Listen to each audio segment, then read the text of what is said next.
derrota do Figueirense, ela pesou, ela foi amarga, ela é amarga e a gente vai conversar justamente sobre essa situação do Figueirense na Série C. Genilson Alves, muito obrigada mais uma vez aqui no Jogo Aberto SC. Genilson, uma situação bem delicada agora do Figueirense para a última rodada, né? Boa tarde, obrigado pela oportunidade mais uma vez.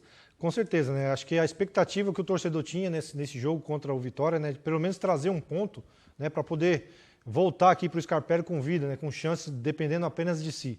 Agora, com essa derrota lá para o Vitória, o Figueirense já não depende das suas próprias forças, né? Vai ter que agora torcer pelo menos por um empate lá entre Vitória, Paysandu e Vitória e fazer a parte dele também dentro do Scarpelli. O torcedor realmente está chateado, ficou frustrado por esse resultado, porque a grande expectativa foi criada nesse jogo, de repente, com a vitória, até já poderia estar com o acesso garantido, mas agora tem que acreditar ainda, o torcedor está acreditando, com certeza vai lotar o Scarpelli no sábado, né? E agora a equipe precisa ganhar esse jogo e quem sabe aí torcer por esse resultado, pelo menos do empate lá entre a Paysandu e Vitória, para que ele consiga esse acesso. Impossível não é, porque a gente já viu o futebol acontecer tantas coisas, mas se a gente pega os números do Figueirense na Série C, essas duas últimas derrotas fora de casa pesaram muito, né? Pelo menos um empate numa dessas rodadas teria ajudado ainda o Figueirense. Principalmente contra o ABC e contra o Vitória, né? Porque se o Figueirense tivesse empatado... Paysandu, né? Não, se ele tivesse, o ABC mesmo. se ele tivesse empatado contra o Paysandu,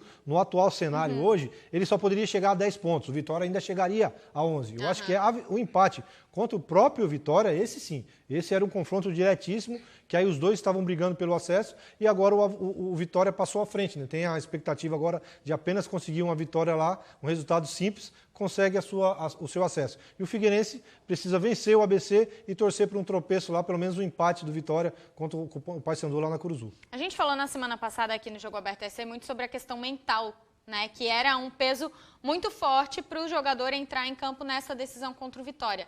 Essa questão mental, ela pesou bastante para o Alvinegro, aparentemente, no jogo. Acho que até o próprio histórico do Figueirense fora de casa, né? Desde a primeira fase, o Figueirense teve apenas uma vitória fora de casa, ele empatou, acho que se eu não me engano, 6 ou 7.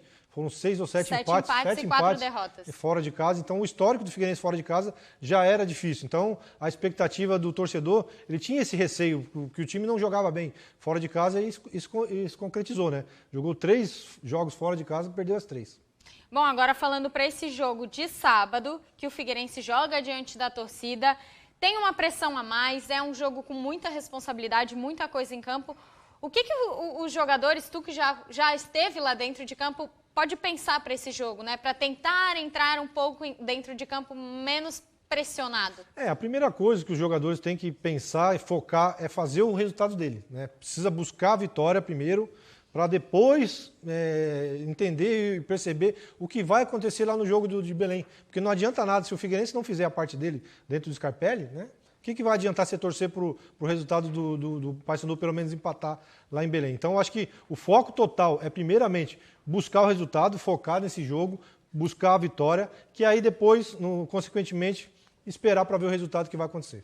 O que tu acha, né, na tua visão como comentarista, acompanhando todos o campeonato do Figueirense nessa Série C e também como já esteve lá dentro, o que dá para o técnico Júnior Rocha ajustar na equipe que não fez na última partida ou na penúltima, já que na última teve um jogador a menos, né? Boa parte do segundo tempo também. Eu acho que o principal ponto do Figueirense é na parte defensiva, né? Eu acho que o setor defensivo do Figueirense tem errado bastante, principalmente nesse quadrangular, né? Houve erros contra o ABC, contra o próprio Vitória, contra o Paysandu. Então, o setor defensivo do Figueirense é o mais que tem esse déficit aí em relação aos outros setores. Então, eu acho que esse é o ponto que o Júnior Rocha tem que trabalhar bastante e as finalizações, né? Porque o Figueirense não consegue marcar, teve chance de fazer gols contra o Vitória e não conseguiu. Tem que ser aquela coisa que todo mundo tem que resolver, não é? Né? Cada um quer ser o salvador da pátria também. É verdade. Agora, já que não tem um jogador que decisivo, né? Um jogador que chame a responsabilidade, tem que ter o conjunto trabalhando para que ver se consegue superar essas dificuldades. Bom, o jogo é no sábado, às 5 horas da tarde. O torcedor tem que ir, sim, apoiar o Figueirense, porque é a última chance desse ano para voltar para a Série B, né? Pedir para o torcedor ir no estádio já é chover no molhado. O torcedor, ele sempre vai. Ele torce para a instituição, não pelo que está acontecendo no campeonato. Então, com certeza, vai estar a casa cheia. Bom, a gente vai para um rápido intervalo. Genilson, obrigada por ter vindo falar um pouquinho do Figueirense. E que venha esse acesso, né? Que os deuses do futebol ajudem Santa Catarina, né? Esperamos, vamos lá. A gente vai para um rápido intervalo, fica aí que a gente já volta.